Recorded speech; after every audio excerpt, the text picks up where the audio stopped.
Napunta tayo dun sa influence ng peer groups dun sa self. No? Pag sinabi nating peer groups, these are the groups of people of your same age level na you call your friends. No? They are important kasi nga, once na medyo tumatanda na ang bata, hindi na yan lagi ang interaction na sa bahay, kundi nasa labas na ng bahay, mostly sa school. So, doon siya nakaka-develop ng groups of people, groups of friends, na kung saan natututo din siya. And those interactions that he learns ay nagkakaroon na, nabubuo din yung konsepto ng sarili. Okay? There is a need for peer groups in late childhood or adolescence, so from 13 to 19. Kasi nga, you want to be with people of your age. Most of the time, napapansin nyo, pag nag-teenager na, no, parang masasabi nyo na yung mga matatanda, yung mga parents, hindi naman nila ako naiintindihan. Mas naiintindihan ako ng mga friends ko kasi pare-pareho kami ng sitwasyon, ganyan-ganyan. Iba kasi yung sinasabi ng parents ko, hindi nila ako na, yan. Hindi niya, mostly, the reason is, hindi kasi nila ako naiintindihan. So the more you experience this, the more you stick with your friend groups na nakakaintindi sa iyo. Ngayon, since mas madalas na nga sa school, ayun, mas madalas na ang interaction with friends, doon ka na nakaka-recreate na naman ng panibagong version ng iyong social self, in a sense na sila na kasi lagi yung nakaka-interact mo. And sila, hindi na sila parents, no? Ito na yung normal na kaedad mo na meron iba-iba na rin na personality. Ngayon, the way you interact with them, ano yung mga natututunan mo sa kanila becomes part of who you are, no? Yan.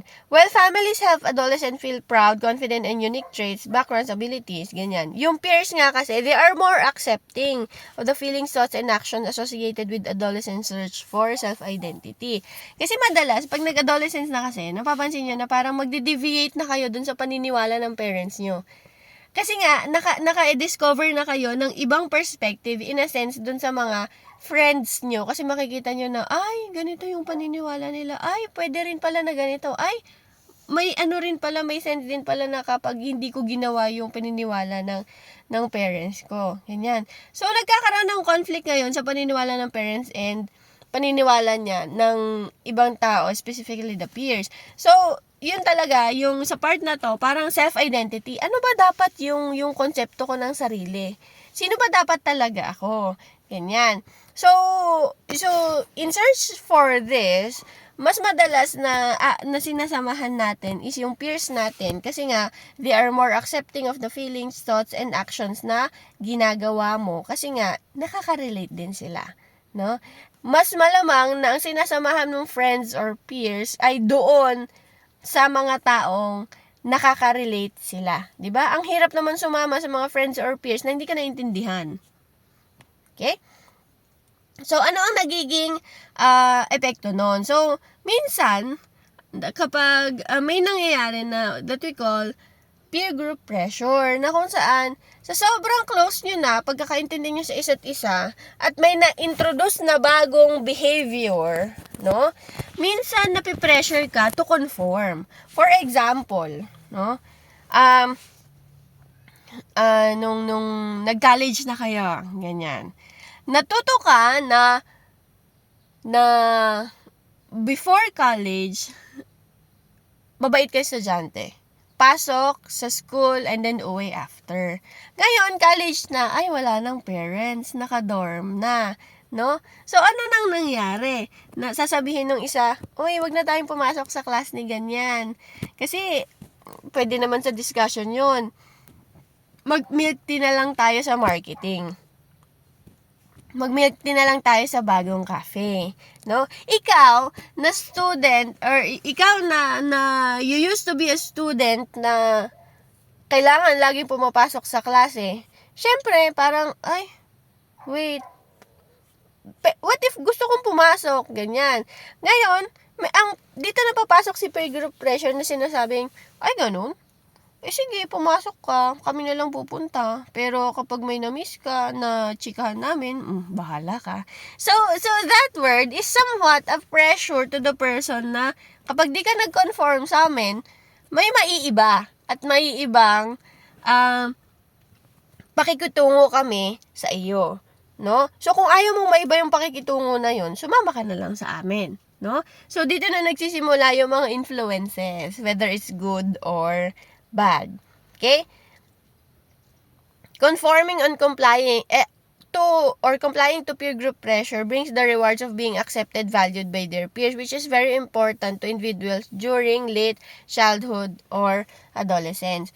No? Kasi in a sense, pagdating kasi ng ano ninyo, ng teenager years, parang gusto niyo na yung sense of belongingness. Parang ayaw niyo na laging mag-isa. No? Parang laging meron kayong dapat na identity in a sense na you belong to this kind of group.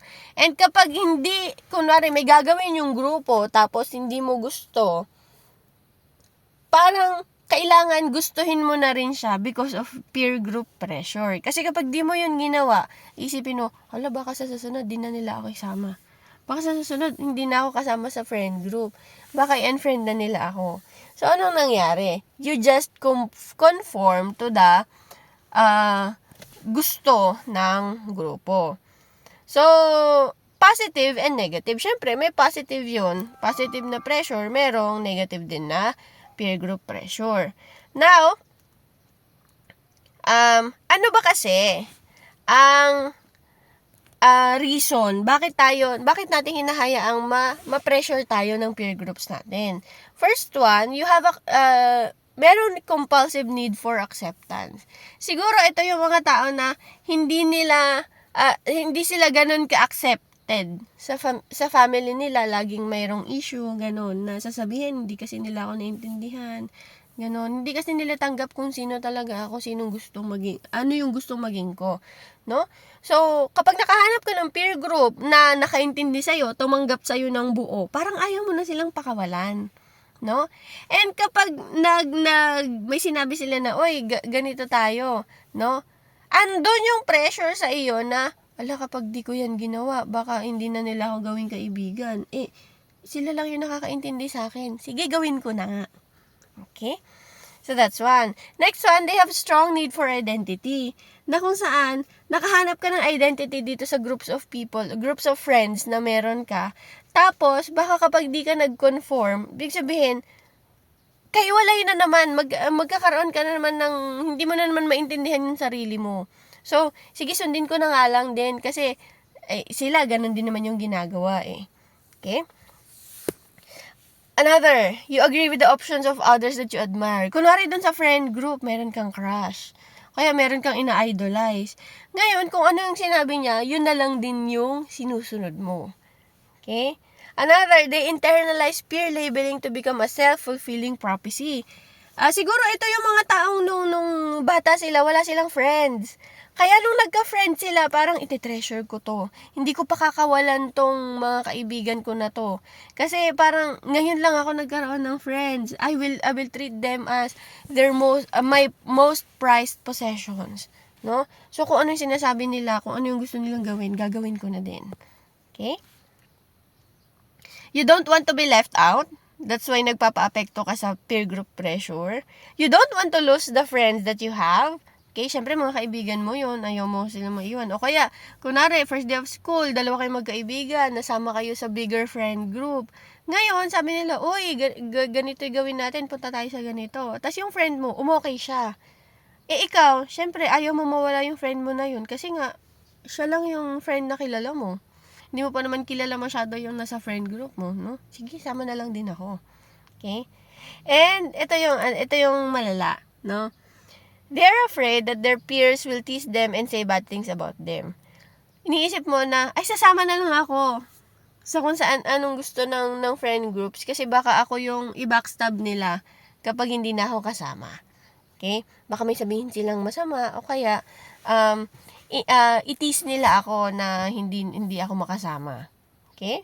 So, these are the possible reasons bakit natin hinahayaan na ma-influensyahan tayo ng peer groups natin. Okay? Now, how do we come up with the concept of self socially? Bukod dun sa theories na meron din tayong tinatawag na self-awareness na kung saan nagiging aware ka na sa konsepto ng sarili mo and pati yung how you interact with other people. You realize that you are a separate entity from other people and objects in our world, a state of being conscious of your existence. Ibig sabihin, aware ka na ito yung konsepto mo ng sarili, your personal context, and also your social context. Ganito pala yung tingin nila sa akin. Okay? And then, kapag ganun na yung aware ka na, no?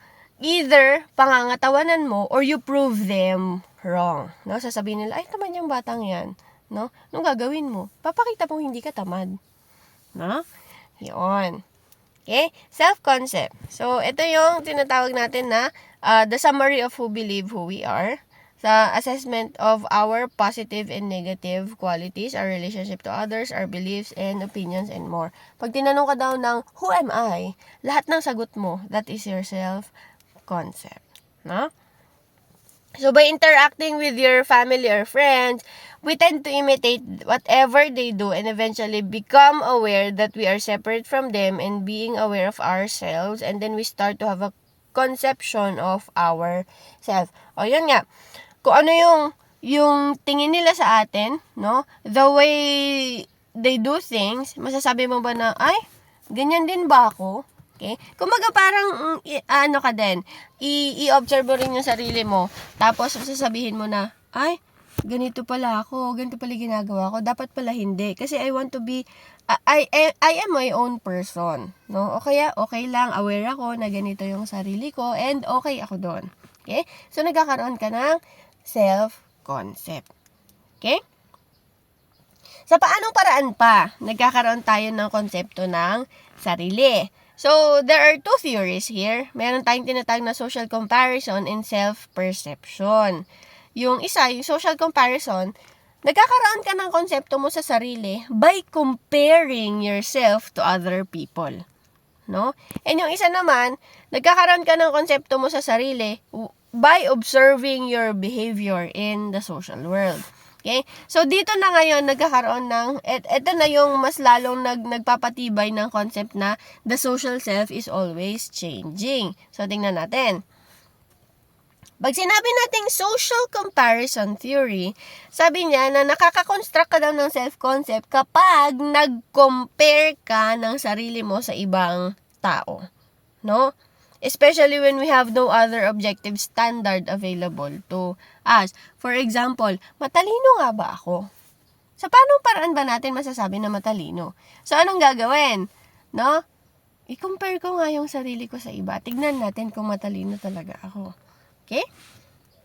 So, how do you know if you're shy, competitive, rich, anxious, or anything else? These subjective ideas only become meaningful in one comparison to other. So, ano may example nun? No? Naglalakad ka sa beach. Okay? Ngayon, wala kang pake sa sarili mo. Ngayon, habang naglalakad ka, biglang may nakasalubong ka na, magandang babae na mahaba ang buhok, maayos yung buhok niya. Tapos, parang ang ganda-ganda niya habang tumatakbo siya sa beach. Okay? So, ano ang gagawin mo? Matik. No? Sabi nga yung social comparison, ano yan? Parang unintentional and intentional. Minsan, hindi ka aware na nagko-compare ka na pala. O, kunwari, babae ka, naglalakad ka sa beach, nakakita ka ng isang babae na ayos yung buhok, ganun. Parang ang ganda-ganda niya habang tumatakbo siya sa beach. What will you do? Yung, even unaware ka, ang gagawin mo, haplusin mo yung ulo mo. Maayos ba yung buhok ko? Biglang nagkakaroon ka ng maayos ba yung buhok ko? Maayos ba ako? Ayusin ko nga yung paglalakad ko. Baka parang weird akong tingnan. Diba? Your behavior, that behavior is a result of your unconscious comparison to that person.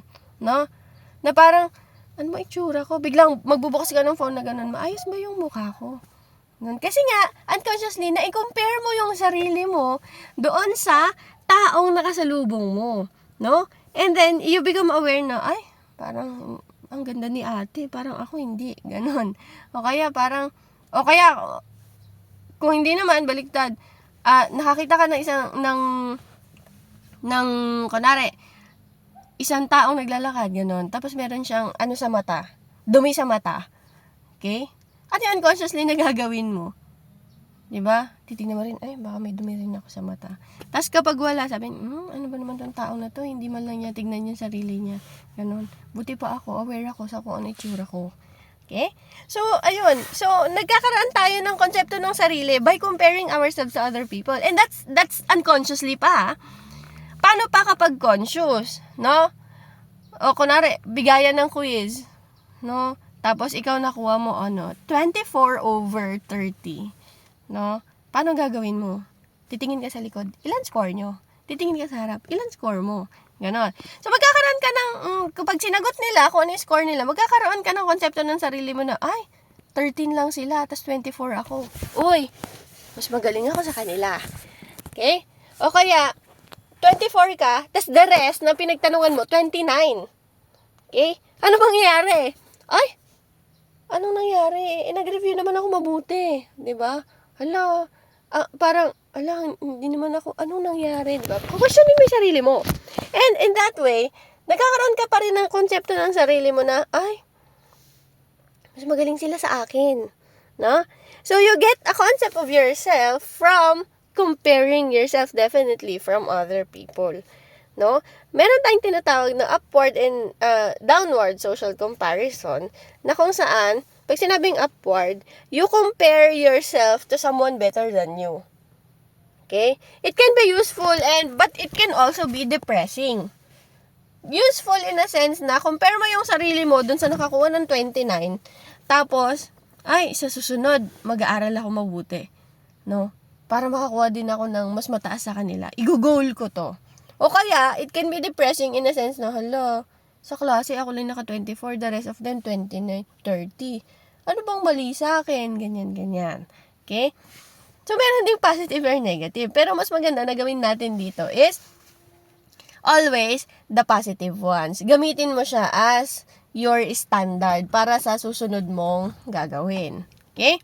Meron din naman tinatawag na downward na kung saan you compare yourself to the ones lower than you to feel good, basically.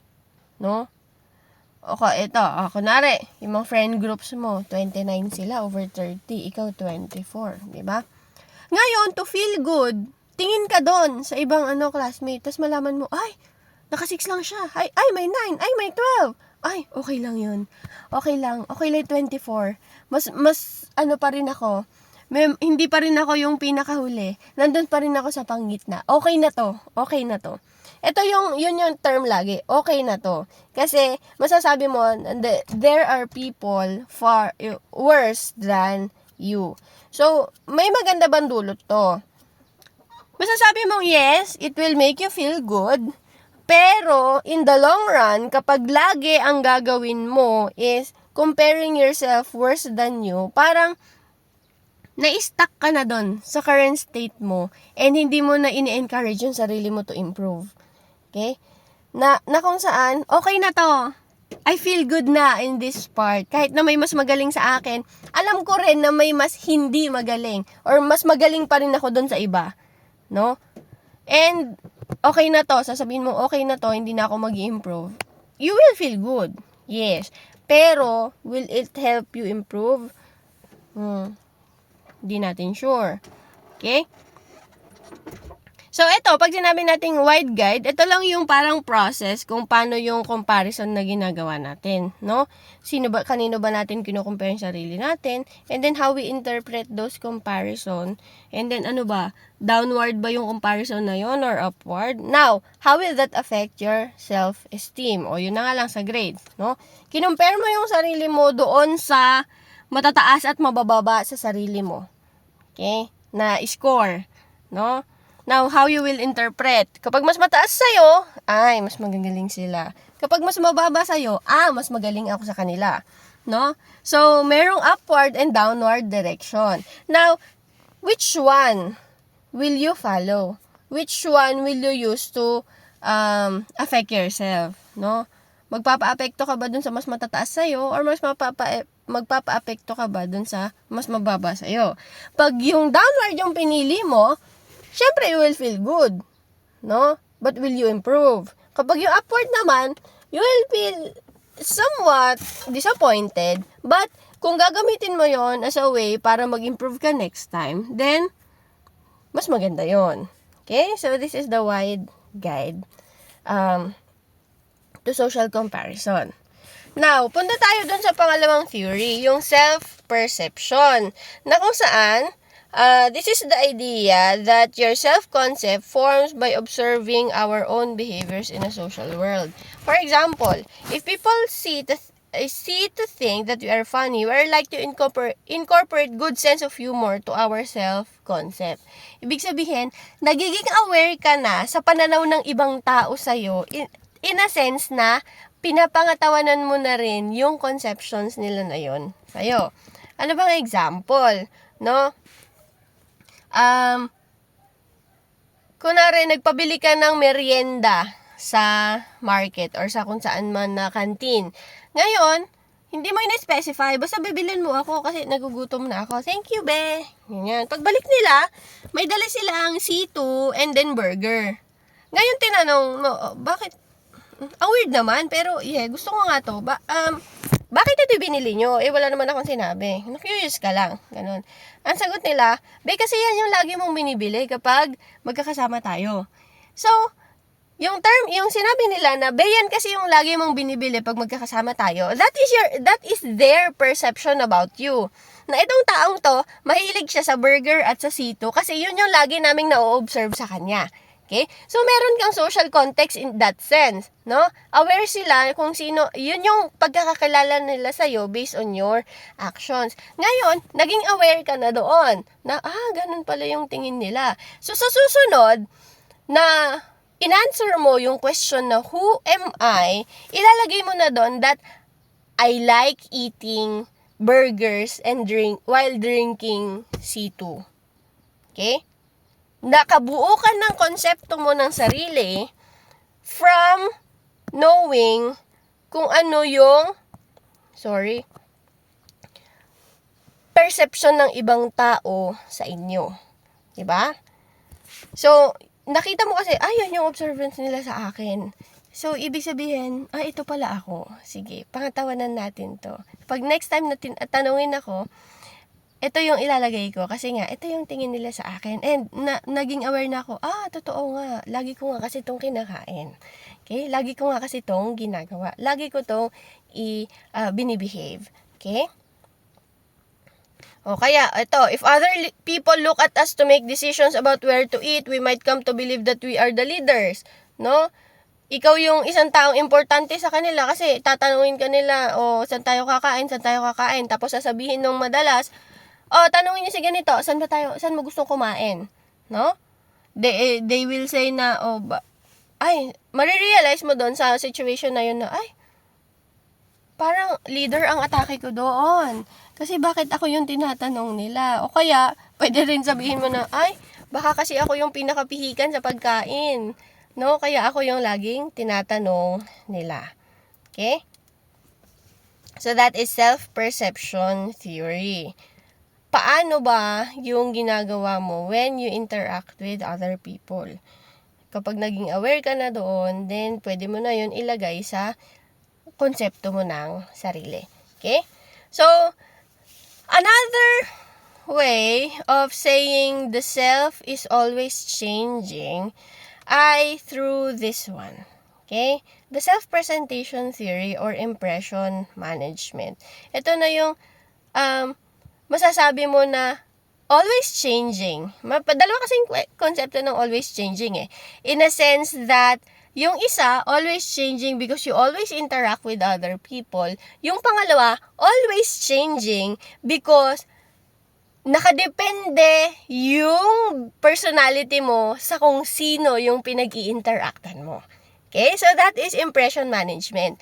Kung sino yung kaharap mo, kung sino yung kausap mo, nakadepende doon kung anong personality yung ipapakita mo.